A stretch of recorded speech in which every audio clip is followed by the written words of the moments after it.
Entonces, arrancamos gliomas, ¿sí? Vamos a hacer un pantallazo de varios temas, ¿sí? En principio, a ver si, perdón, anda, funciona medio mal.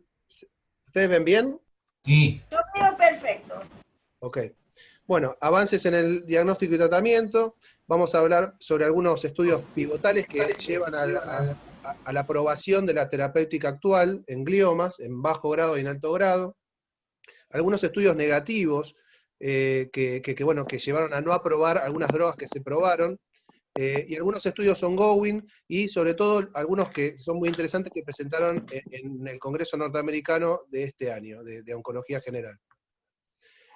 Y bueno, los avances en la neurooncología vienen de la mano de los avances en la biología molecular. O sea, ya para el año 2000 se presenta este trabajo, que es un trabajo muy importante en oncología, donde muestran algunos mecanismos de la carcinogénesis, se empieza a conocer mucho sobre todas las vías intracelulares de proliferación, cómo la célula logra proliferar, ¿sí? Y cómo evade a algunos genes supresores de tumor, y bueno, y viene toda la revolución de las terapias target, de estas pequeñas moléculas, estos inhibidores de tirosina quinasa, que bloqueando una vía de proliferación, llevan a detener el crecimiento tumoral. En la última década, ¿sí? Se actualizan estos mecanismos, empieza a darse más conocimiento la parte inmunológica, cómo la célula tumoral evade al sistema inmune del huésped, y viene la revolución de la inmunoterapia. Empieza con el ipilimumab, y de a poquito, con pembrolizumab, nivolumab, empiezan a hacerse aprobaciones en casi todas las patologías oncológicas, de la cabeza para abajo, en primera línea en casi todos los casos. Vamos a ver qué pasa en los gliomas. Y los avances en la neurooncología, bueno, Blanca la vez pasada habló en pediatría. Esta revolución de la biología molecular lleva a caracterizar mejor, por ejemplo, los pilocíticos, que son gliomas de los chicos, donde sabemos hoy por hoy que tienen muchos de ellos la fusión de los KIA-BRAF, la mutación del BRAF B600C, y eso lleva a poder bloquear estas vías, usar los inhibidores de BRAF, los inhibidores de MEK, y tener muy, pero muy buenas respuestas en sistema nervioso. Hay un mejor manejo de metástasis cerebrales, como habló la vez pasada Alejandro, sobre todo porque se están diseñando estas pequeñas moléculas que logran atravesar muy bien la barrera hematoencefálica. Cada vez se diseñan cada vez mejor, y con tasa de respuesta que hace unos años no se podían pensar, ¿no? Y fíjense en este gráfico de la derecha, esto es en cáncer de pulmón, como hasta el año 2000 nosotros teníamos prácticamente quimioterapia de platino o un duplete de platino, y a partir del año 2000 un montón de moléculas nuevas, de inhibidores de tirosina quinasa, de inmunoterapia, y bueno, mucha cosa nueva. Por ejemplo, en cáncer de pulmón vamos a ver qué pasa en los gliomas del adulto. En los gliomas del adulto, en realidad, o sea, el gran avance que hubo es la nueva clasificación, ¿sí? Vamos a ver algunos trabajos terapéuticos, pero la nueva clasificación de la WHO del año 2016, donde incluyen la biología molecular, pasamos de tumores que eran todos lo mismo, o sea, que incluso había mucha discrepancia diagnóstica entre los patólogos. Algunos decían que un tumor era astrocitoma, otro patólogo decía que ese tumor era oligodendroglioma, ¿no? Entonces tratábamos a todos los pacientes como una bolsa de gatos, ¿sí? Y hoy, con la nueva clasificación, empezamos a entenderlos mejor, que hay tumores que se comportan totalmente distintos, que hay gliomas de bajo grado que no son de tan bajo grado, ¿sí? Y viceversa, ¿no? A través de esta clasificación del 2016. Esta es la nueva clasificación, o sea, de la WHO. Arriba la parte de histología, astrocitoma, glioma mixto, oligodendroglioma, que ya se dividen hoy por hoy en si está mutado el IDH o no mutado, si tiene la codeleción de un OP19Q o no la tiene, y los glioblatomas lo mismo, si el IDH está mutado o el IDH no mutado, y cada uno de estos grupos tienen distintos pronósticos y distintas sensibilidades a los tratamientos. Empezamos por la mutación de IDH, que es esta mutación puede ser de IDH1 o IDH2. IDH1 está en el citoplasma, IDH2 está en la mitocondria. Es un evento temprano en la formación del glioma. generalmente se da en gliomas de bajo grado, en el 80% de los gliomas de bajo grado está la mutación del IDH1, en el 4% de los bajo grados está la mutación del IDH2, y solo en un 5% de los glioblastomas tienen alguna de las dos mutaciones, ¿sí? Esto es básicamente los gliomas de bajo grado. O sea, esta isocitrato deshidrogenasa, cuando es normal, cuando no está mutada, lo que hace es, del isocitrato, que es un producto del ciclo de Krebs, lo transforma en alfa-ketoglutarato, ¿no? Y cuando está mutada, quiere una función, ¿sí?, de poder convertir este alfa-ketoglutarato en 2-hidroxiglutarato. Este 2-hidroxiglutarato es una oncoproteína que se empieza a acumular a nivel intracelular, empieza a competir y a inhibir competitivamente a las enzimas que son alfa-ketoglutarato dependientes y empieza a generar disregulación epigenética, estrés oxidativo, defectos en la diferenciación celular, promoviendo así la tumorigénesis. Es el IDH un marcador pronóstico, los que tienen la mutación les va mejor que los que no la tienen, y es un marcador predictivo de sensibilidad a quimioterapia. Los que están mutados tienen más sensibilidad a la quimioterapia, como ahora lo vamos a ver. Y todo arranca en el 2008, con este trabajo donde se hace un análisis de una cantidad de glioblastomas, 105 glioblastomas, que ven que en un 11% tenían la mutación de IDH1, ¿sí? Y llama la atención que estos pacientes que tenían la mutación eran más jóvenes, eran generalmente glioblastomas secundarios, o sea, eran glioblastomas que venían de un glioma de bajo grado y se convertían en glioblastoma, y sobre todo que los IDH mutados tenían una mejor sobrevida que los no mutados. Ese mismo año, 2008, se hace una evaluación de todos los tumores de sistema nervioso, y lo que ven es que en realidad este tipo de mutación se da en los gliomas difusos, ¿sí? Y no se da, por ejemplo, en meduloblastoma, en adenoma de hipófisis, en meningioma, etc. Y dentro de los gliomas, bueno, los gliomas de bajo grado y los glioblastomas secundarios, es decir, los que vienen de un glioma de bajo grado y se convierten en glioblastoma.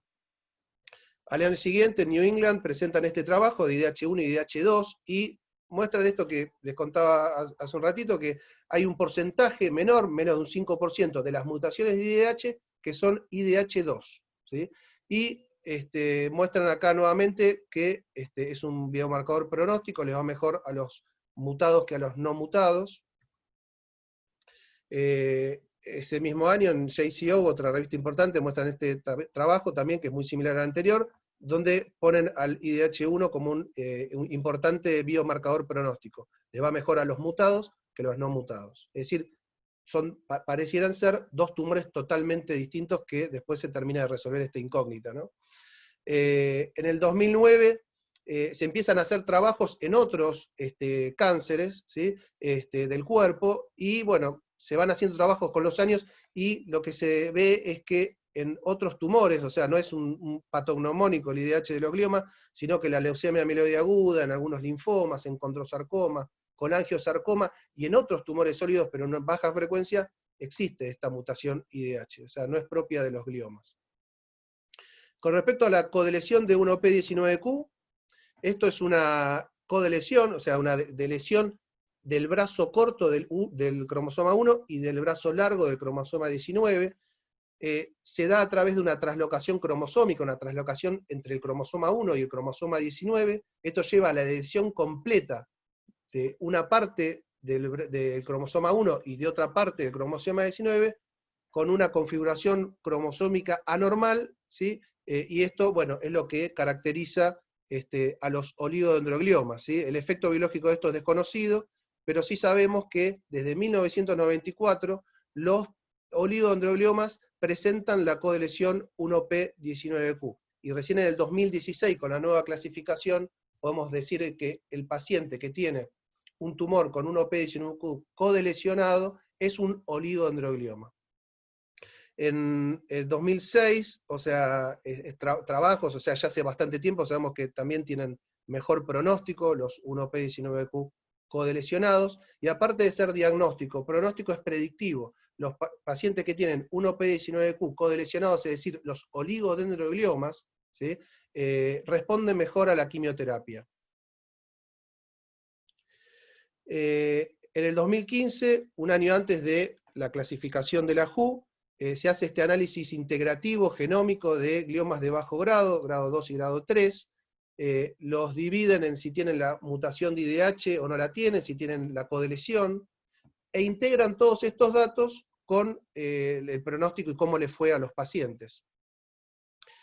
Y ahí, bueno, presentan los gráficos cuando los dividen por el grado y por la histología, ¿sí? Y fíjense cómo las curvas se cruzan todas, es como una bolsa de gatos, y cuando lo dividen por la mutación de IDH, se ve claramente cómo los que están mutados tienen un mejor pronóstico, que son las dos ramas de arriba. La de más arriba es la de 1P19Q codelesionado, es decir, son los oligodendrogliomas. La de abajo son los no codelesionados, pero IDH mutados, a estos les va mejor. Y por otra parte, bien dividido, los gliomas IDH no mutados. Y los glioblastoma IDH mutado. Es decir, a un bajo grado, pero que no tiene IDH no mutado, le va muy mal, igual que un glioblastoma. Entonces se clasifica a los gliomas de bajo grado según la IDH, según la codelesión. Algunos, por ejemplo, los astrocitomas, que son los no codelesionados, comparten algunas mutaciones como P53, ATRX, y al año siguiente se publica la nueva clasificación de la WHO, donde, como ven, en el recuadro están clasificados según si tienen o no el IDH, si tienen o no la codelesión de 1P19Q. Bueno, ahora vamos a hablar un poco de algunos trabajos pivotales, ¿sí? O sea, de adyuvancia más que nada. O sea, damos por hecho que en realidad la cirugía, la mejor cirugía posible, es el primer tratamiento en los gliomas. O sea, eso es indiscutido. O sea, tener una muy buena cirugía es también pronóstico, ¿sí? De cómo le va a ir un paciente con glioma. Entonces, vamos a hablar sobre todo la adyuvancia. Y lo nombro como grado 2, y no como estudios glioma IDH o glioma 1P19Q codelesionado, porque en realidad, o sea, estos trabajos vienen de hace mucho tiempo antes que el 2016, hacer trabajos en glioma, o sea, lleva muchísimo tiempo, reclutar pacientes, que se llega al evento de sobrevida, por eso estos trabajos son generalmente previos al 2016. Y este trabajo, que yo creo que es el trabajo más importante en gliomas, ¿sí? Es el RTOG 9802, se presentó en el 2016, donde a los gliomas grado 2, ¿sí? Los divide en radioterapia versus radioterapia más el esquema PCB. El esquema PCB es un esquema muy complejo de procarbacina, lomustina y vincristina. El día 1 se da la lomustina, el día 8, que es oral, el día 8 la vincristina endovenosa, el día 8 al 22, vía oral procarbacina, el día 28 vincristina de vuelta endovenoso, y después descansa de 2 a 4 semanas. Es muy complejo, es muy hematotóxico, la lomustina no se consigue en Argentina, por lo cual es un problema. Antes tampoco se conseguía la procarbacina, ¿sí? Entonces es bastante complejo por varios lados.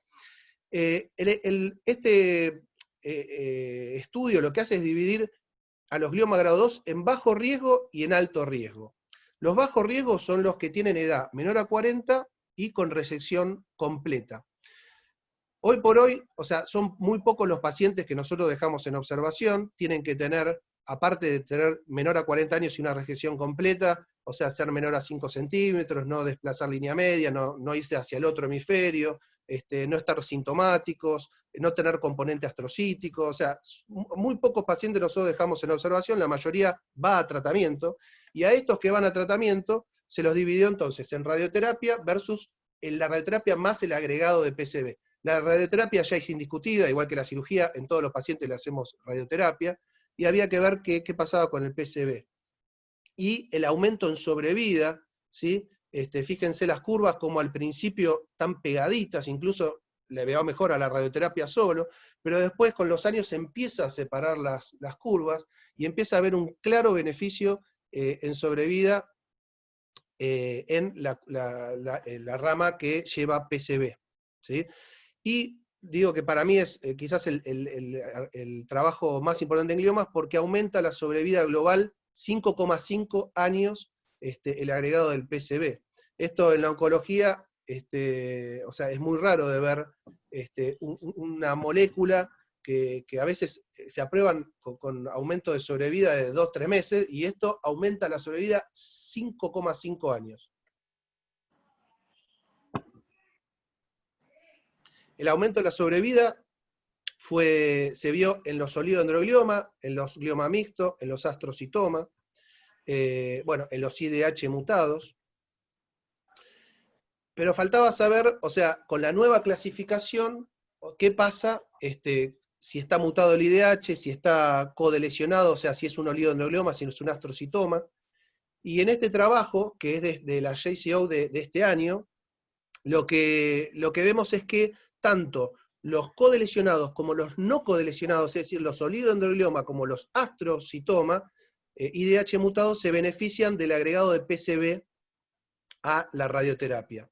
No así los IDH no mutados, que es otro grupo de pacientes. Entonces, en resumen, el glioma grado 2, de alto riesgo, si tiene la mutación de IDH, tenga la codelesión, así como no la tenga, el tratamiento debería ser radioterapia más PCB. Está por verse si el PCB se puede cambiar por la temozolamida, todavía no lo sabemos. En algunos casos de astrocitoma, usamos la temozolamida, un poco guiándonos por trabajos en anaplásicos, que ahora vamos a ver, en grado 3, pero este debería ser el tratamiento estándar en los glioma grado 2. En los IDH no mutados, en realidad, como vimos las curvas anteriores, se comporta como glioblastomas, deberíamos tratarlos como tal con el esquema de Stupp, que es la radioterapia temozolamida seguido de temozolamida.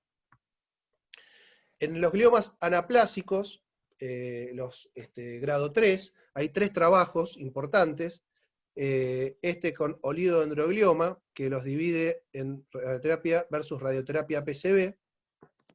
En este caso, el aumento, hay una tendencia a mejor sobrevida, aunque no es estadísticamente significativo. Ahora, cuando los separamos a los grupos en 1P19Q codelesionados y los no codelesionados, los oligodendroglioma, es decir, los codelesionados, sí tienen un aumento significativo de la sobrevida, no así los astrocitomas anaplásicos. Este es otro trabajo que es muy similar, radioterapia PCB versus radioterapia solo, donde en este caso el endpoint primario fue sobrevida libre de progresión y sobrevida global. En este caso, el agregado de PCB dio beneficio significativo.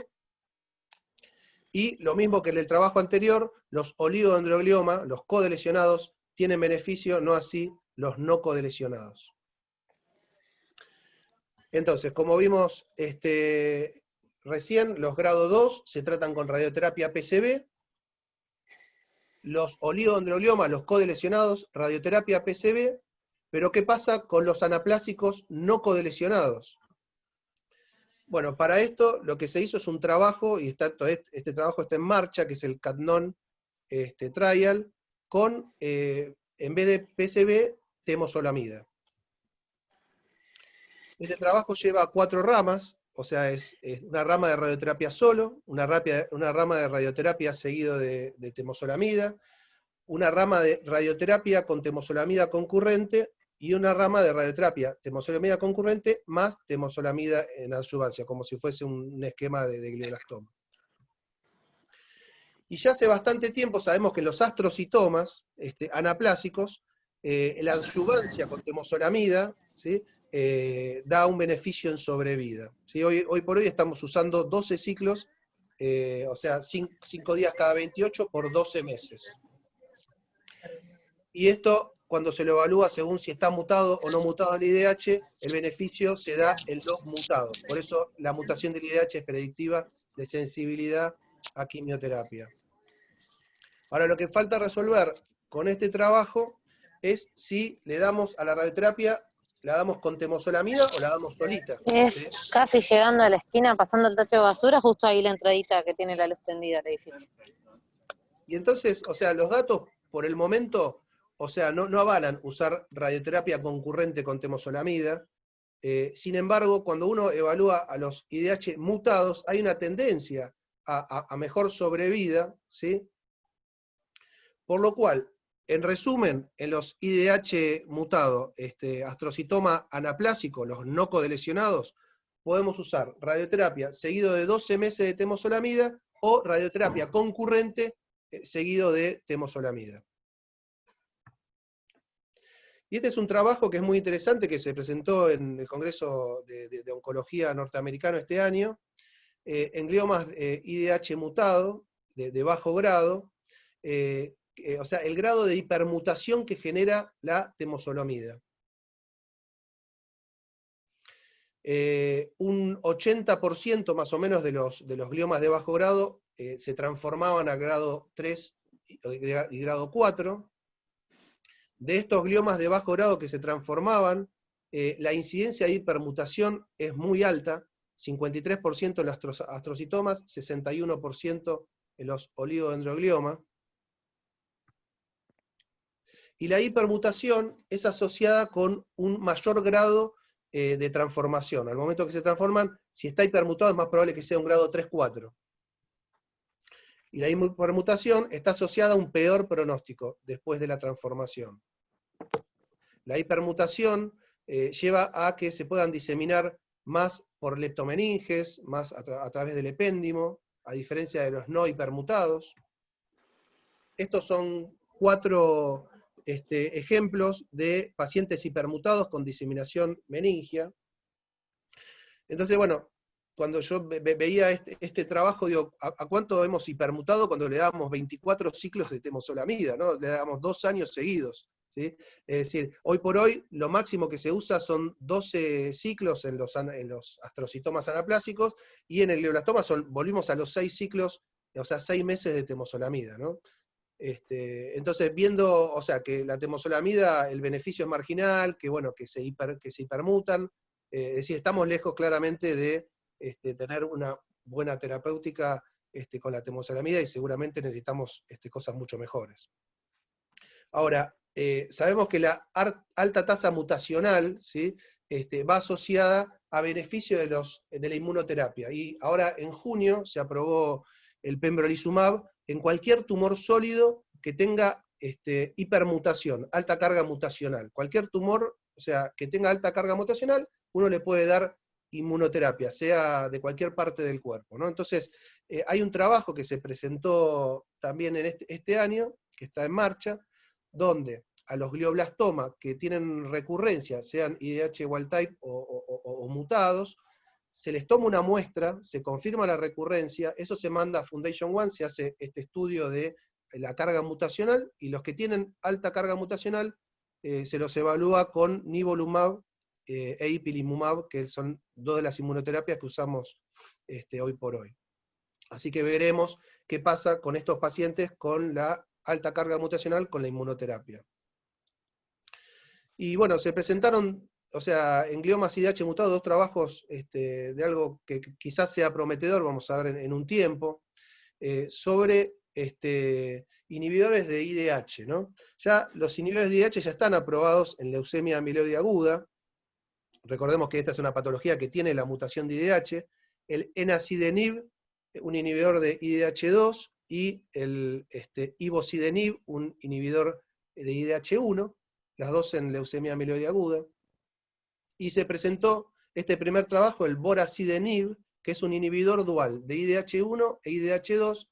Son resultados que presentaron de un fase 1, o sea, son resultados muy preliminares.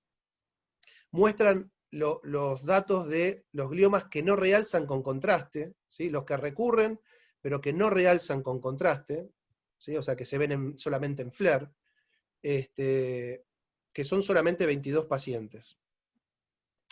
Y de estos 22, un solo paciente tuvo una respuesta parcial, 3 pacientes tuvieron respuesta menor.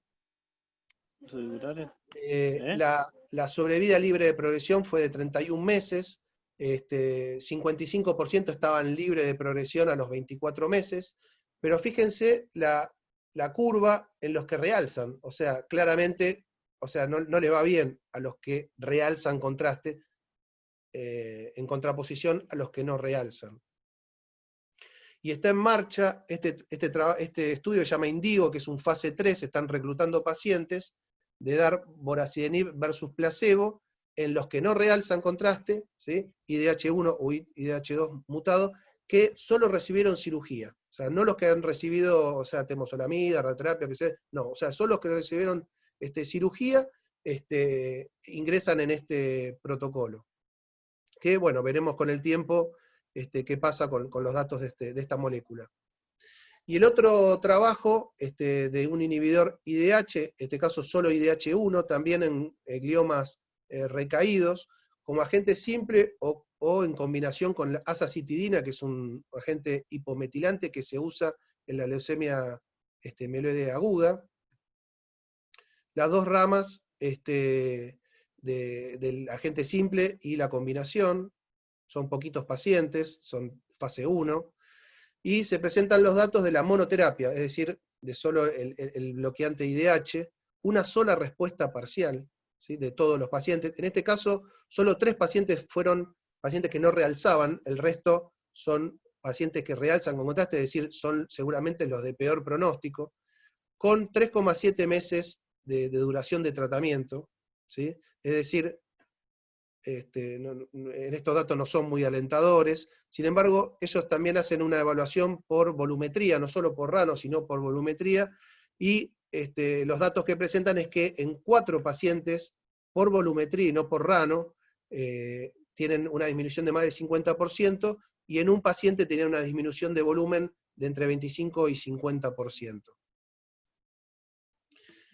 Bien, en los gliomas grado 4, si voy muy rápido, dígame, porque voy a galope. En los gliomas grado 4, hasta el 2005 teníamos las nitrosureas, y en el 2005 se aprueba la temosolamida, que en primera línea, ¿sí?, que es el protocolo muy famoso de STUP, que es radioterapia en 30 fracciones, o sea, 6 semanas de radioterapia, junto con temosolamida, seguido de un mes de descanso y después 6 ciclos de temosolamida. Versus, bueno, o sea, sin el agregado de temosolamida. Y este agregado de temosolamida a la radioterapia aumentó la sobrevida global, la verdad que no mucho, de 12.1 meses a 14.6 meses. Sin embargo, esto fue significativo y es el estándar hoy por hoy en tratamiento de los glioblastomas. Los pacientes que se reclutaron fueron todos menores a 70 años, ¿sí? y lo que más tenían era o una resección parcial o una resección completa, poquitos tenían solo biopsia. Acá lo que puse es la toxicidad, la plaquetopenia, que pocas veces aparece, pero cuando aparece es un verdadero problema. Bueno, entonces este fue un estudio positivo, ¿sí? Es la primera línea en glioblastoma, y otra de las cosas que se aprobó es el TTF, en primera línea y en recurrencia. Este TTF es un dispositivo que emite campos eléctricos en una determinada frecuencia. Eso lo que hace es alterar la mitosis, los microtúbulos, genera células dañadas genéticamente, lo que lleva a una autofagia, apoptosis, ¿sí? Y a la destrucción celular, y también se proponen otros mecanismos. Esto es este dispositivo que va, el paciente se tiene que rapar, ¿sí? Esto va pegado a la piel, va conectado a una batería, y el paciente lo tiene que tener conectado 18 horas por día. Este trabajo, así es el trabajo que lo aprobó en primera línea, ¿sí? Radioterapia temosolamida, seguido de temosolamida solo, o seguido de temosolamida más el agregado de este dispositivo. Y, o sea, aumenta la sobrevida global casi 5 meses. ¿Sí? Es decir, cuando este trabajo lo lleva adelante Stuck, que es el mismo que hizo el trabajo en el 2005, ¿sí? cuando él lo presenta en los congresos, es un suizo, ¿no? Que lo presenta en los congresos de Estados Unidos, y los preliminares, bueno, medio que se le reían porque no confiaban en este dispositivo, hasta que finalmente presenta los datos ya más maduros y muestra estos aumentos en sobrevida, y bueno, no les queda otra que rendirse a estos datos y tener que aprobar el Novo TTF, Novocure, Optune, bueno, es llamado de varias maneras, y en todos los grupos de pacientes hay aumento significativo en sobrevida. Por eso, hoy por hoy, este dispositivo es, junto con el esquema STUP clásico de 2005, está nomenclado por las guías norteamericanas como categoría 1. Es decir, es algo que en otras partes del mundo se utilizan estos dispositivos. En pacientes menores a 70 años, tengan la metilación o no del MGMT. Entonces, seguramente se pregunta por qué no lo usamos, ¿no? Nosotros. Porque aparte, o sea, no es mucho más tóxico cuando uno ve los efectos adversos. Bueno, tiene algunas contras. El que tenga que el paciente raparse, yo siempre pienso en las mujeres que se tienen que rapar, ponerse estos dispositivos 18 horas conectados por día,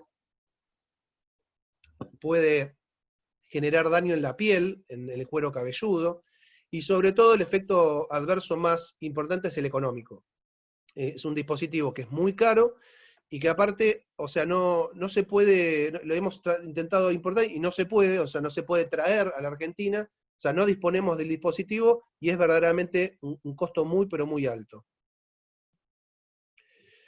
En los pacientes de más de 70 años, bueno, yo lo que llamo el protocolo pandemia, porque en realidad en estos pacientes lo que se utiliza son radioterapias más cortas. En vez de 30 fracciones, se usan 15 fracciones, 3 semanas, de lunes a viernes, 3 semanas, a diferencia del STUP clásico, que son 6 semanas, ¿no? Y en este trabajo se demostró que el agregado de temozolomida a este curso corto de radioterapia, ¿sí?, de 21 días, el agregado de temozolomida es beneficioso. Entonces, es como un STUP, pero en mayores de 70 años, ¿sí? Y es el protocolo pandemia porque hoy todos los pacientes están haciendo este protocolo, tengan o no 70 años, para evitar el riesgo de contagio de COVID. Por lo menos mis pacientes están haciendo cursos cortos de pocas semanas para evitar el contagio con el COVID. Vamos a ver qué pasa después, seguramente tendremos que volver a las 30 fracciones clásicas. En el glioma grado 4 recurrente, bueno, el patrón más frecuente es que generalmente recaen en la zona donde se operó o la zona donde fue irradiado. Es menos probable, pero que puede pasar, que tengan una recurrencia alejada o una diseminación meningia.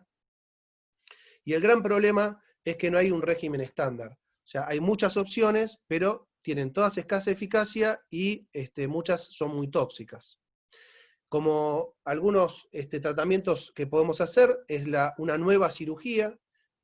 Son seleccionados los pacientes que se van a beneficiar de una nueva cirugía, pacientes jóvenes que estén en buen estado general, que podamos lograr una resección casi completa. Si le vamos a sacar muy poquito, o sea, no tiene mucho sentido. Que haya pasado bastante tiempo desde la primera cirugía. Si el paciente recae a los 3-4 meses, o sea, probablemente no se beneficie de una nueva cirugía. Entonces, tiene que ser muy seleccionado el paciente que elijamos para operar. La reirradiación tiene que haber pasado por lo menos un año de haberse irradiado. Las quimioterapias, que hoy junto con los antiangiogénicos son los tratamientos sistémicos estándar, las quimioterapias con muy baja tasa de respuesta, menos del 20%, con sobrevivas libres de progresión muy bajas, los antiangiogénicos como el bevacizumab y los cuidados paliativos. Estos son un grupo de drogas que yo puse en cuadros para mostrar parte de lo que se estudió con muy bajas tasas de respuesta y muy bajas sobrevidas, alguna quimioterapia como el irinotecan, con sobrevidas de máximo 10 meses, tasa de respuesta de 10%, responde 1 de cada 10, inhibidores de EGFR, que han sido muy útiles en otras patologías oncológicas, inhibidores del VEGF, también, bajas tasas de respuesta, bajas sobrevidas, inhibidores de c-KIT, de mTOR, de integrinas, es decir, y esto es un grupo de un montón de fármacos que se han estudiado en glioblastoma recurrente con muy bajas tasas de respuesta y muy baja sobrevida. También se estudió el TTF, ¿sí? Y está probado, no tiene aumento en sobrevida, lo único que tiene de bueno es que no es más tóxico que otras quimioterapias, ¿sí? Pero la sobrevida es la misma, que es verdaderamente muy corta, y el precio y la disponibilidad es difícil. Entonces, de lo estándar que tenemos sistémico, la quimioterapia estándar son las nitrosúreas. Dentro de ella la lomustina, que no la tenemos en Argentina, eso es un problema. Hay dos fase 3 con, fíjense, las tasas de respuesta y de sobrevida, o sea, son bajas, pero esto es lo mejorcito que tenemos, y es lo estándar. Contra lo que se compara cualquier tratamiento, se compara con las nitrosúreas, como vamos a ver ahora, el bevacizumab. El bevacizumab, que es un inhibidor del VEGF, lo que hace es un anticuerpo monoclonal que se une al VEGF circulante, y esto impide que este VEGF se una al receptor e inhibe la angiogénesis. El bevacizumab, o sea, para más o menos el año 2007, parecía que venía a revolucionar el tratamiento de los glioblastomas con tasa de respuesta, o sea, de 57%, acuérdense que las tasas de respuesta eran de entre 10 y 20%, aunque las sobrevidas seguían siendo similares, pero llamaba la atención las tasas de respuesta. Otro trabajo, 2009, con tasa de respuesta de 35%, pero sobrevidas cortas. En este trabajo se recalca de que un alto porcentaje de pacientes podían disminuir los corticoides, mejoraban los síntomas neurológicos. Y este trabajo, el BRAIN, también del 2009, que compara bevacizumab con irinotecan, con bevacizumab más irinotecan, con la combinación, no comparaban con una rama de quimioterapia solo, o sea, podía ser que la quimioterapia solo sea mejor incluso que estos dos esquemas, ¿sí? Bueno, decidieron hacer este protocolo, donde las tasas de respuesta eran altas, pero las sobrevidas eran muy similares, siempre parecidas a las monoterapias, por ejemplo, con nitrosoureas. Y con estos pocos datos, o sea, en la FDA aprueba el bevacizumab en el 2009 como un tratamiento en glioblastoma recurrente. Sin embargo, en Europa no se aprueba. ¿Por qué? Por la ausencia de una rama control sin bevacizumab, es decir, qué pasaba con la monoterapia con quimio solo, por el modesto incremento en la sobrevida global, porque no se pudo comprobar un verdadero efecto antitumoral, creen ellos, por una inadecuada evaluación de las respuestas radiológicas. Y esto es lo que pasa con el bevacizumab, es decir, da en muchos casos pseudo respuestas. Normaliza la pared de los vasos sanguíneos, de estos neovasos, mejora lo que es la barrera hematoencefálica, empieza a captar menos contraste el tumor, tiene menos efecto de masa, pero el tumor puede seguir creciendo, y lo podemos ver en secuencias FLAIR, secuencias T2, y en realidad, cuando uno piensa que hay una alta tasa de respuesta, como en estos trabajos recientes que mostré recién, en realidad el tumor está progresando. Cuando uno lo mira en FLAIR, el tumor sigue avanzando, ¿sí? Son falsas respuestas. Y entonces, para evitar estas pseudo respuestas, a partir del año 2010 se incluyen, o sea, cambian los criterios de evaluación de imágenes, y pasamos de los criterios de McDonald, que eran de 1990, a los criterios RANO, donde se incluye al FLAIR para poder determinar si hay o no progresión. Y se deja de evaluar los endpoints, dejan de ser las tasas de respuesta y la sobrevida libre de progresión, y se empieza a utilizar la sobrevida global como endpoint primario. Entonces, glioblastoma recurrente, dos tratamientos estándar, las nitrosúreas, la lomustina, ¿sí? Que nos cuesta conseguir en Argentina, por eso tenemos carmustina, que eso es endovenoso, ¿sí? O el bevacizumab.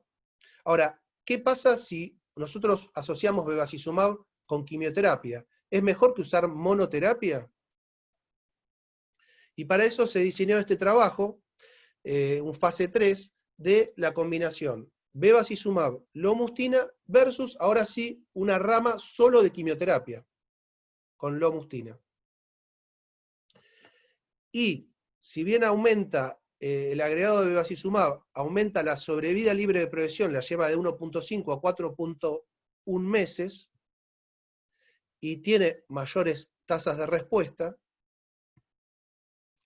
la combinación, ¿sí?, en sobrevida no es mejor que la monoterapia con lomustina. ¿Sí? 8.6 y 9.1, esto no es estadísticamente significativo. Incluso en la rama lomustina más bevacizumab hay más toxicidad. Por eso, o sea, la combinación bevacizumab más quimioterapia no es aprobada como un estándar en glioblastoma recurrente. Uno la puede usar, o sea, uno puede usar la monoterapia, lomustina, o bevacizumab más lomustina, ¿sí? Pero no es la combinación, el tratamiento estándar, la primera línea para usar, ¿sí? Uno tiene a disposición usar monoterapia o combinación, ¿sí? Y bueno, yo creo que en ese caso hay que seleccionar qué paciente puede tolerar la combinación porque es más tóxico, y uno puede usarla, pero quizás seleccionando a cada paciente. Y la combinación de bevacizumab más quimioterapia también se estudió en los gliomas de bajo grado, los grado 2 y grado 3, esta vez combinado con temozolomida. Los gliomas de bajo grado que recurrían, temozolomida versus temozolomida bevacizumab. Y fíjense, la sobrevida libre de progresión y la sobrevida global es exactamente la misma, por lo cual tampoco se aprobó la combinación en gliomas de bajo grado. Y bueno, el bevacizumab lo intentaron meter en todos lados. Incluso, bueno, por supuesto lo intentaron meter en primera línea en glioblastomas, ¿no? Y hay dos trabajos muy importantes que se presentaron en el 2014. Uno es, los dos fueron radioterapia, el estándar más bevacizumab, es decir, el STUP, radioterapia temozolomida, más el bevacizumab, ¿sí? Y el bevacizumab lo que hace es aumentar la sobrevida libre de progresión un poco, mejora el estado global del paciente, mejora el Karnofsky, pero no aumenta la sobrevida global. Por eso este estudio fue un estudio negativo. Y un estudio muy similar, el RTOG 0825, donde también el bevacizumab aumenta la sobrevida libre de progresión, pero no aumenta la sobrevida global. Y es por eso es que el bevacizumab no se aprobó, porque no aumenta la sobrevida, no se aprobó en primera línea en los glioblastomas. Y estos dos trabajos, el Abaglio y el RTOG 0825, estudiaron qué pasaba con la calidad de vida y con la función neurocognitiva de estos pacientes. Mejor estudiado en el RTOG, ¿sí?, con mejores test neurocognitivos. Y acá hay una disparidad en los resultados, en donde mejor estaba estudiado, que es el RTG 0825, dicen que estos pacientes con el grupo bevacizumab tenía un mayor deterioro de la calidad de vida, tenía un mayor deterioro de la batería de los test neurocognitivos, todo lo contrario a lo que informa el Abaglio. Llama la atención porque la verdad que cuando uno usa el bevacizumab, los pacientes mejoran bastante su calidad de vida, por lo menos es la experiencia que yo tengo de ver pacientes que uno utiliza el bevacizumab, mejoran esa inflamación que tienen, uno le puede disminuir los corticoides, que eso claramente le disminuye toxicidad, pero bueno, estos son los resultados. En uno de los dos trabajos muestran de que hay un mayor deterioro de la calidad de vida, y junto con los resultados en sobrevida hace que el bevacizumab no se apruebe en primera línea. En el único trabajo que mostró un indicio de aumento de sobrevida fue en el BILOP, pero este fue un fase 2, que después se confirmó en un fase 3, y entonces las sobrevidas no aumenta con el bevacizumab en ningún caso, ni en primera línea, ni en segunda línea. Bueno, ¿y qué pasa con la inmunoterapia? Que la inmunoterapia son tratamientos que de la cabeza para abajo, en prácticamente todos los tumores, lo utilizamos hoy por hoy, nivolumab, pembrolizumab, ipilimumab, incluso en primera línea. O sea, para que esto es algo gráfico, un gráfico medio simple, ¿sí?, para que se entienda, para que se active el sistema inmune y pueda atacar a la célula tumoral, tiene que la célula presentadora de antígeno activar el linfocito T, ¿sí? Y el linfocito T ejercer el efecto citotóxico sobre la célula tumoral. Ahora, hay mecanismos inteligentes de la célula tumoral, o sea, que es a través de la expresión de antígenos en la membrana celular, como el PDL1, que lo que hace es, al juntarse con, en este caso, el PD1 de la célula T, se invisibiliza, o sea, deja de ser visible para la inmunidad, y entonces evade la respuesta inmune. Y por otro lado, el célula T tiene un mecanismo también de evasión de respuesta inmune a través del CTLA4, que cuando se combina con B7 en la célula presentadora de antígeno, también hay una disminución de la respuesta inmune. Entonces, ¿qué tratamientos se utilizan? Bueno, inhibidores de PD1, como el nivolumab, el pembrolizumab, bloqueando, ¿sí? Con un anticuerpo monoclonal este antígeno, ¿sí? Inhibidores de PDL1, es decir, el antígeno que expresa la célula tumoral con, por ejemplo, atezolizumab, y los inhibidores de CTLA4 como el ipilimumab. Todos estos inmunoterapias hoy por hoy son de uso corriente en casi todos los tumores sistémicos. Y entonces se probó qué pasaba en los gliomas, ¿no? Y bueno, se estudió nivolumab versus bevacizumab en los glioblastomas recurrentes, ¿sí? Y estas son la sobrevida global, les fue igual al grupo bevacizumab que al nivolumab, por lo cual el nivolumab fue un estudio negativo, el nivolumab, o sea, no demostró eficacia. Este es otro estudio, un estudio de pembrolizumab versus pembro más bevacizumab en glioblastoma recurrente.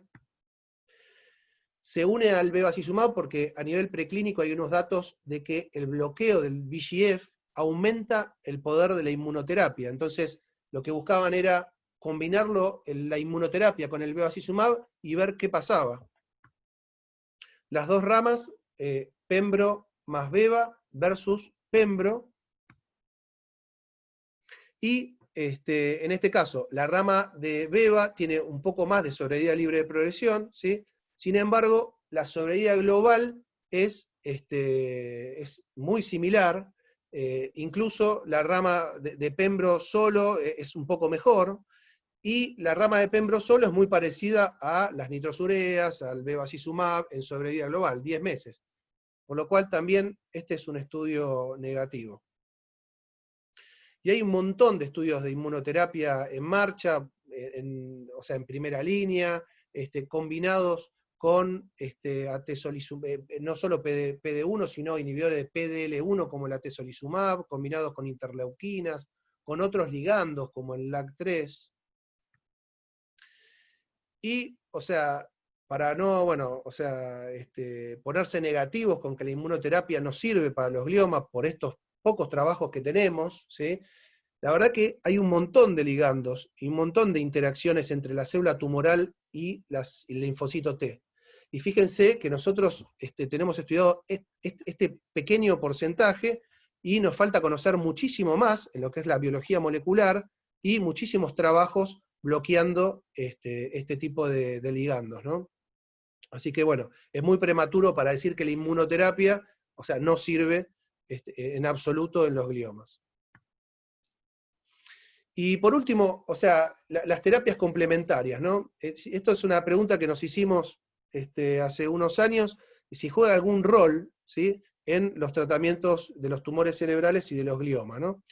Nuestros pacientes, o sea, reciben desde Crescenti hasta terapia metabólica del cáncer, comen gorgojos, comen plantas como el calanchoe, ¿sí? Estos son pacientes de Fleni,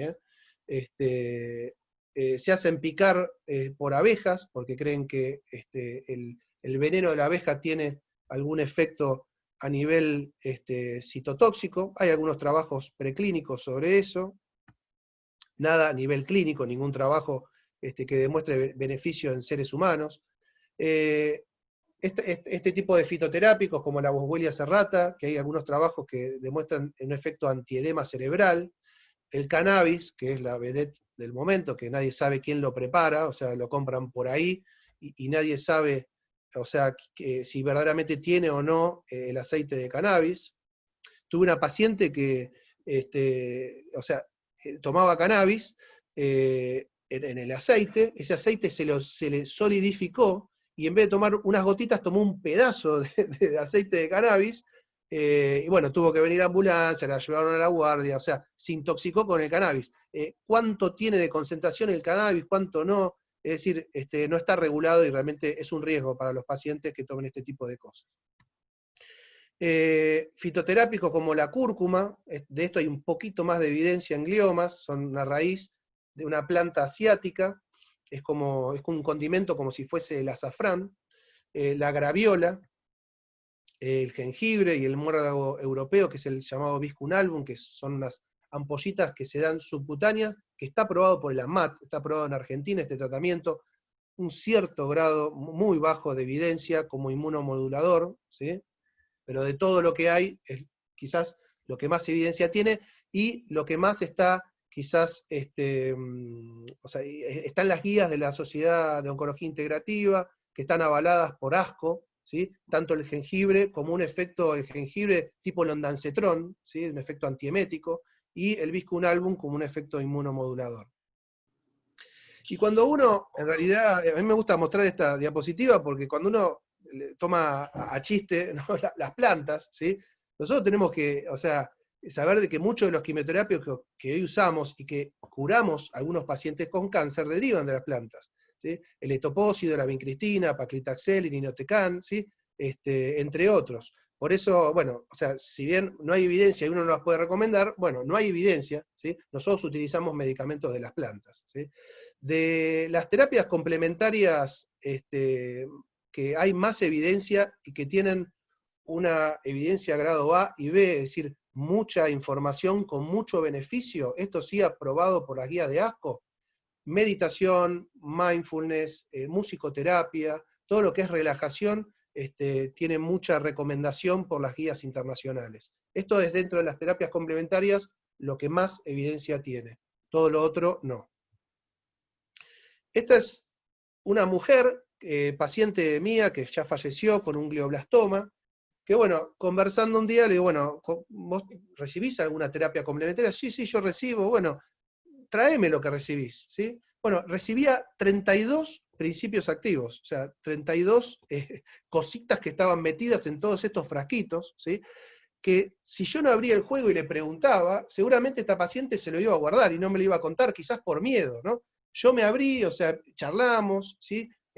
Pudimos hablar, gracias a que ella me dio esta información de todo lo que tomaba, de los riesgos que podía implicar, sobre todo, tomar todo esto, ¿sí? Y de los potenciales y mínimos beneficios de todos estos tratamientos, ¿sí?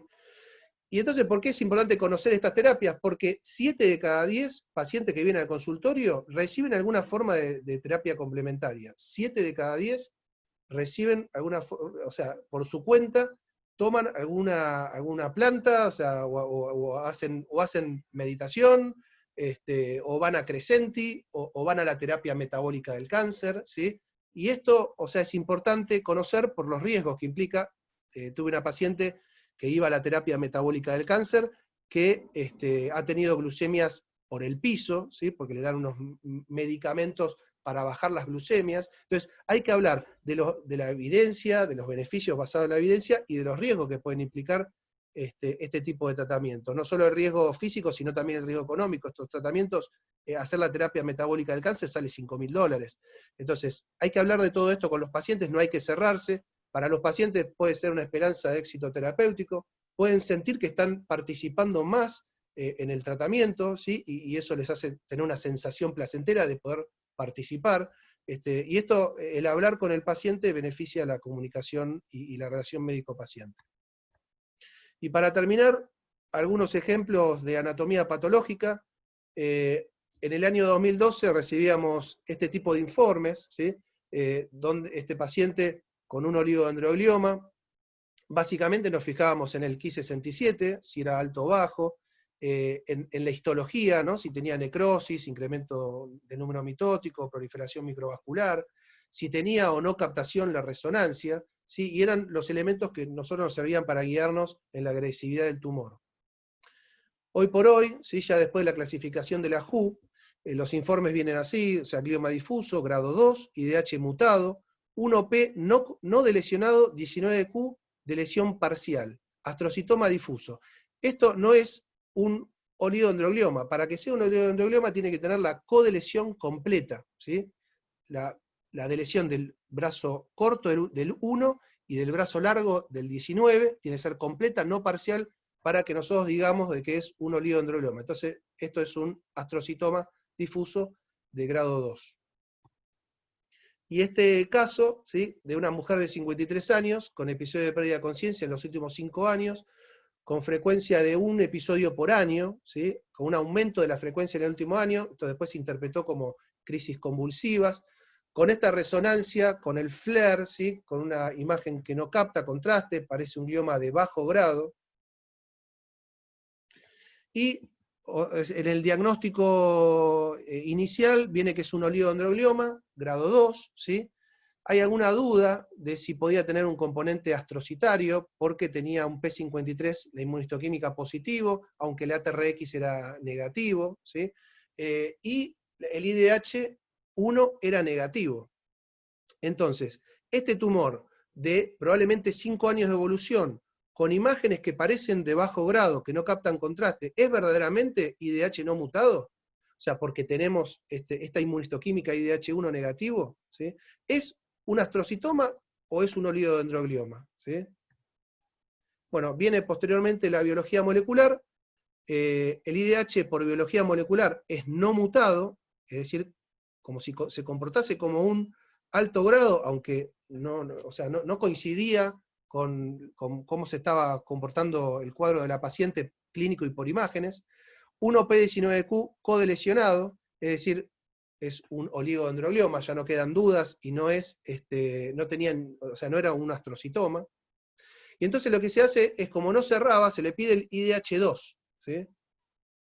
Y el IDH2 fue positivo, menor a 5% de los IDH, o el 4% de los gliomas de bajo grado, que tienen esta mutación de IDH2. Por eso cuando no cierra, y el IDH1, que es lo que se hace habitualmente de entrada, es no mutado, siempre hay que pedirle la mutación del IDH2 porque puede ser de que sea positiva. Entonces el diagnóstico en este caso, un oligodendroglioma grado 2, IDH2 mutado, 1P19Q codelesionado, que confirma que verdaderamente es un oligodendroglioma por la nueva clasificación de la WHO del 16. Y bueno, eso es todo. No sé si se durmieron o están ahí. Estamos ahí y nos gustó mucho. A mí por lo menos. No, pare un segundo. Muy bueno, Seba, te felicito. La verdad que estuvo muy bueno, muy completo, muy actualizado. Bárbaro. Bueno, muchas Llegaste gracias. a las 8 en punto, Seba. ¿Una hora? Una hora. Le di, Una por hora. eso, le di rápido. Una hora exacta. Bueno, excelente, Seba, pudiste dar, fue muy esquemática y bueno, obviamente es difícil conocer todas las drogas, hay un montón, pero bueno, nos diste un buen pantallazo como para poder manejarnos, ¿eh? Felicitaciones a Berna también, porque sé que participó en la diagramación de la charla. Bueno, muchas gracias. Hay otras cosas, en realidad, hay un montón en investigación, en realidad, hablar sobre las drogas en los ensayos en investigación ya era mucho, ¿no? Pero en investigación hay mucho, células dendríticas, inmunoterapias, moléculas unidas a virus, ¿sí? Que se ponen incluso en la cavidad quirúrgica, o sea, hay un montón de cosas que se están investigando en el resto del mundo y bueno, todavía lo que tenemos es esto, en glioblastomas nos seguimos manejando con un esquema del 2005, cuando, fíjense todos los avances que hubo, por ejemplo, en cáncer de pulmón, con gliomas de bajo grado nos manejamos con drogas como la procarbacina, la nitrosureas, que son drogas muy, muy antiguas, ¿sí? Es decir, tuvimos en neurooncología, en la parte de gliomas, muy pocos avances en lo que es terapéutica, estamos muy verdes, ¿sí? Sí, afortunadamente empezamos a entender un poco más y poder separar en grupos los gliomas, que esté mutado, que no esté mutado, saber que no son todo lo mismo, ¿sí? Un poco para tener pronóstico y para saber a qué pueden beneficiarse, qué grupo se puede beneficiar más de algún tipo de quimioterapia, pero bueno, estamos creo que muy lejos de lo que en otras áreas de la oncología han avanzado, como en pulmón, mama, melanoma, prácticamente todas, ¿no? Bueno, ¿alguien quiere hacer alguna pregunta, algún comentario? Yo, Doc, Dale, dale.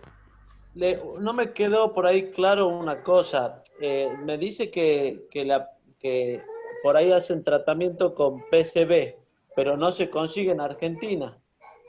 Bueno, Eso es es un la duda que problema. me quedó, si lo hacían y si lo hacían, ¿cómo lo conseguían? No, lo hacemos, o sea, lo hacemos fuera de la pandemia.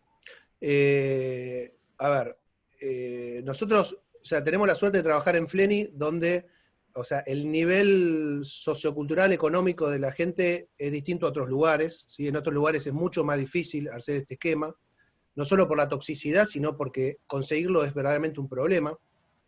Pero en Fleni, o sea, siempre hay un familiar que viaja, o ellos mismos viajan, o alguien que se lo trae de afuera. Es decir, eso por un lado tenemos un beneficio nosotros. Por otro lado, se puede pedir a la obra social, ¿sí? Alguna obra social, yo he tenido algún IOMA que me sorprendió que te da la medicación, que te lo consigue, pero verdaderamente es muy raro. Y hay algunas farmacias, por ejemplo la farmacia Rex, que vos vas con todos los papeles, haces todos los trámites de uso compasivo, que hay que hacer toda una cantidad de papeles enormes para que se pueda importar la medicación, y ellos te lo traen, te tardan un mes, 2 meses, uno cuando ya el paciente ve que va para radioterapia temozolomida, PCB, o sea, el paciente viene después de la cirugía y nosotros lo mandamos a radioterapia. Entre que hace la radioterapia pasa un mes por lo menos la planificación. Después tenés 5 semanas de radioterapia. Después tenés un mes de descanso. Todo ese tiempo te da para que se pueda conseguir la medicación. La farmacia Rex te la consigue, te cobra el medicamento, te cobra traerlo y te lo debe cobrar unos 20 veces más de lo que verdaderamente sale estas pastillas, que salen verdaderamente muy baratas. En Brasil se consigue las 5 cápsulas por alrededor de 100 reales, ¿sí? A diferencia de los medicamentos oncológicos, hay medicamentos que salen $500,000 para un mes. O sea, 100 reales es la nada misma. Yo creo que ese es el motivo por el cual no se produce en la Argentina, porque no conviene. La procarbacina, que es un medicamento que es muy viejo, lo produce un solo laboratorio y sale $360,000. Una molécula que en realidad es viejísima, ¿sí? Que afortunadamente la tenemos hoy a disposición, la podemos pedir a la obra social. Antes teníamos de 3, 2 problemas, o sea, la procarbacina y la lomostina. Hoy por lo menos la procarbacina la tenemos. Y bueno, y la lomostina, o sea, hacemos malabares, tratamos de que algún paciente lo traiga de afuera, o lo hacemos a través de alguna farmacia, ¿sí? Que bueno, el paciente va, paga y después la obra social le reintegra, ¿sí? Pero bueno, eso lo puede hacer un paciente seguramente de Fleni. O sea, decirle a un paciente que saque $150,000 para pagar la lomostina de un día para el otro, o sea, en otro lado yo creo que es mucho más difícil, ¿no? En el hospital público calculo que eso es muy difícil. Por eso, en otros lados utilizan más la temozolomida que el PCB, o sea, no usan el PCB. Por quizás la complejidad, el menor manejo, y aparte el PCB es una pastilla. La temozolomida es una pastilla que vos la tomás 5 días cada 28, la tomás en tu casa, te la da la obra social, es fantástica. Ahora, en grado 2, si uno se tiene que guiar por la evidencia, uno debería usar el PCB. O sea, no moverse de ahí, hasta que haya datos mejores sobre, por ejemplo, un estudio CODEL, que está evaluando PCB versus temozolomida, y entonces ahí cuando sea lo mismo, nosotros vamos a poder darle temozolomida. Hoy por hoy, o sea, en oligodendroglioma no queda duda que el PCB es el esquema. En astrocitoma, los no codelesionados, uno por los astrocitomas anaplásicos podría utilizar la temozolomida, ¿sí? Sin embargo el PCB sigue siendo el tratamiento estándar, pero no nos podemos mover de ahí, tenemos que luchar para que se consiga de alguna forma, ¿no? Yo voy a hacer una acotación, lo que dice Sebastián es cierto, nosotros en FLENI tenemos suerte de que los pacientes o lo consiguen porque tienen familia, etcétera, pero voy a poner un ejemplo de hospital público. La doctora García Lombardi consigue que los chicos del hospital público que necesitan la lomustina, a veces para esta indicación y a veces para otras indicaciones que se usan en pediatría, como por ejemplo meduloblastoma, hace los trámites para el ADMAT y el Banco de Drogas de la Nación consigue la lomustina. O sea que yo creo personalmente que es un poco el esfuerzo del médico de hacer todos los papeles, y hacer todos los papeles bien hechos para que el paciente no regrese, tardamos más o menos unas 2 horas en hacer todos los papelitos que hay que hacer para que el paciente reciba la medicación. Y en el interior del país, la verdad que a mí personalmente me cuesta mucho que los oncólogos del interior del país hagan ese trámite. Pero si en un hospital público se puede conseguir, yo creo que se puede conseguir en cualquier parte del país. Otra cosa por ahí que creo que hay que tener en cuenta es que en bajo grado, lower grade, glioma, como quieran, la temozolomida puede indiferenciar el tumor, puede generar más mutaciones y puede ser peor. O sea, hay un estudio de la doctora Chan en San Francisco, que ustedes, o sea, ellos compararon temozolomida sola versus radioterapia seguida de temozolomida, no compara con PCB, pero los resultados son inferiores. No es bueno comparar un trabajo con otro, pero los resultados con temozolomida son inferiores y aparte pueden ser contraproducentes, porque pueden indiferenciar el tumor, puede generar más mutaciones y hacerlo peor.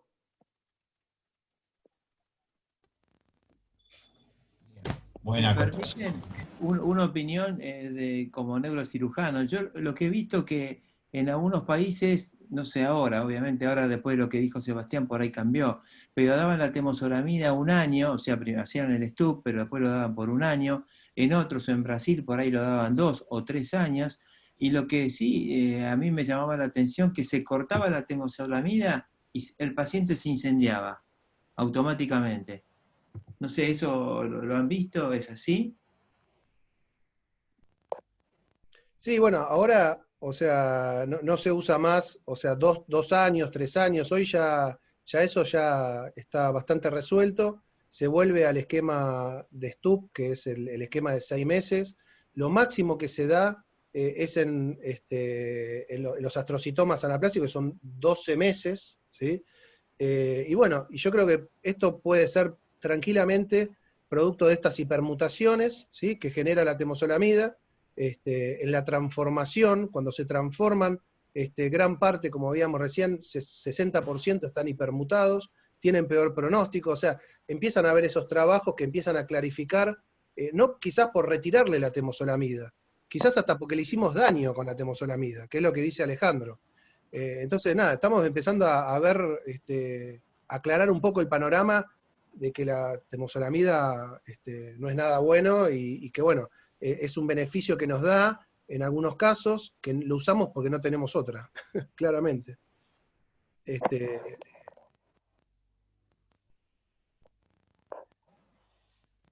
Mariana, Jorge, ¿quieren hacer alguna acotación? No, digamos, el rol de la radiocirugía en esto es muy poco, son técnicas medio de salvataje, de último recurso para recidivas pequeñas, de un glioblastoma, pero la radiocirugía en esto mucho utilidad no tiene. Siempre se favorece más los tratamientos fraccionados, tiene mejor respuesta los tratamientos fraccionados. No, simplemente lo mismo que dijo Jorge, solo que bueno, había una serie, yo tuve la suerte de ir a rotar a Suecia hace varios años, y la serie que ellos presentaban de los tratamientos con radiocirugía de la recidiva pequeña daba buena sobrevida, pero sí, siempre es un paciente muy elegido, ¿no? Una recidiva pequeña, bastante pequeña, con otros indicadores de buenos pronósticos.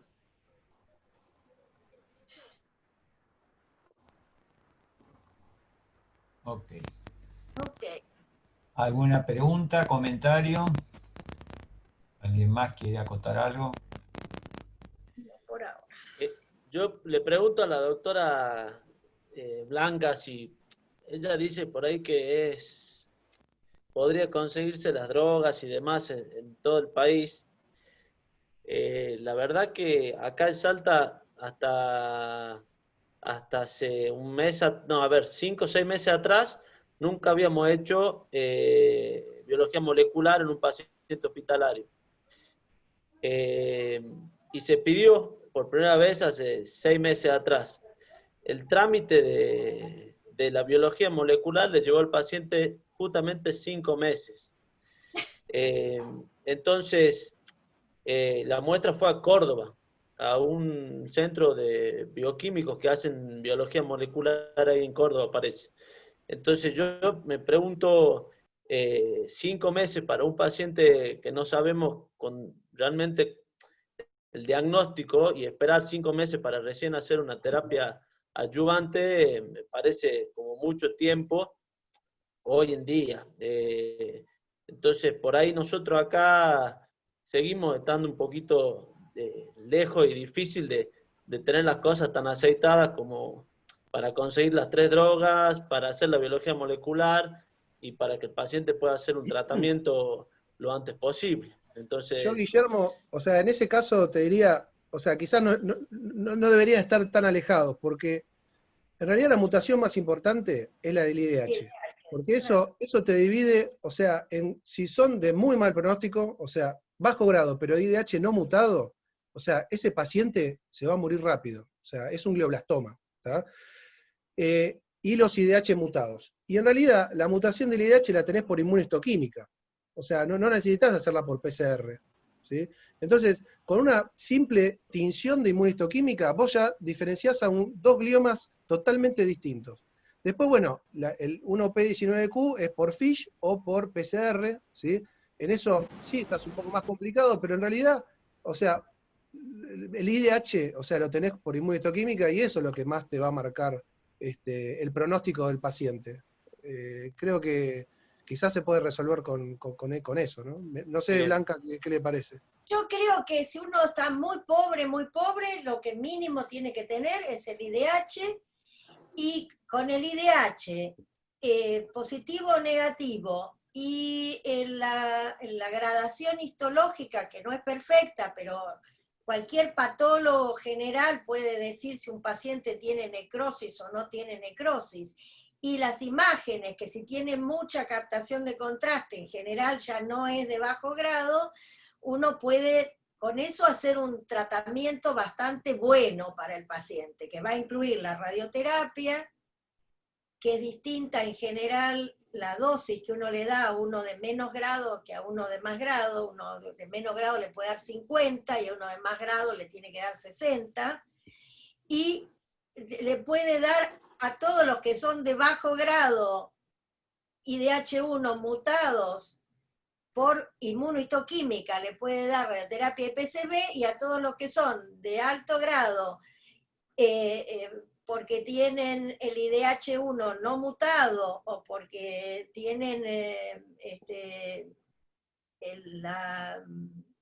si uno puede tener la deleción del 1P, la deleción sería fantástico, pero si no, y a eso le da radioterapia y temozolomida.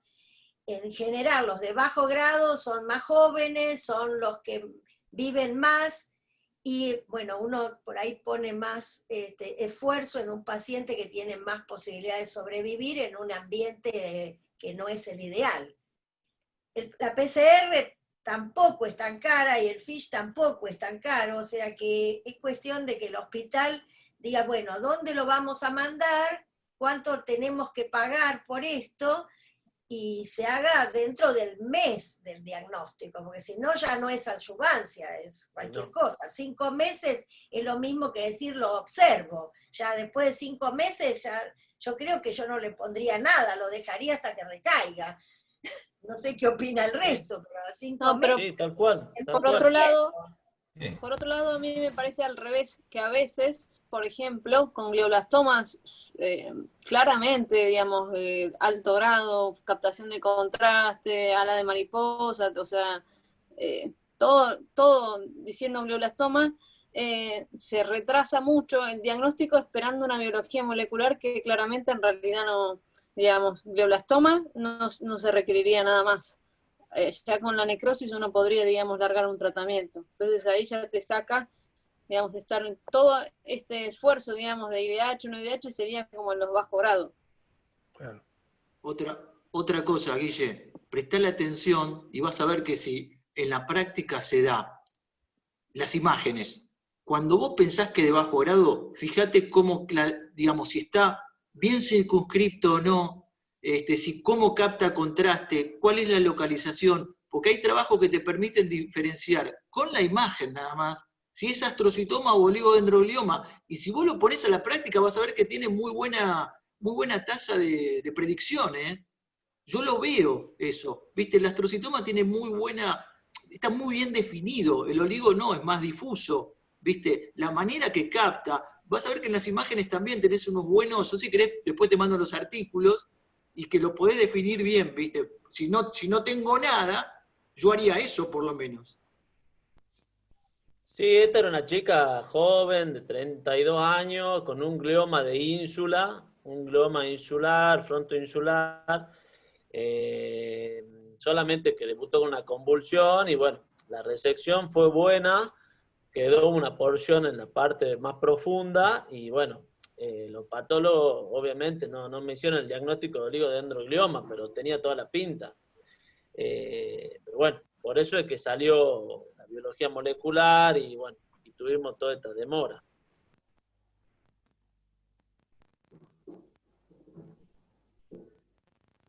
Una pregunta de cirujano. Yo sé que ustedes son como los patólogos insaciables. ¿Cuánto tendría que ser la resección tumoral para que sea efectiva, para que el tratamiento sea efectivo? ¿80%, 90%?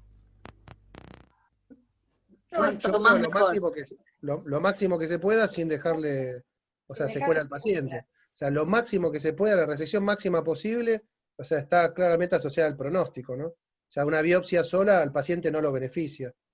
¿Con un 80 o un 90% está bien?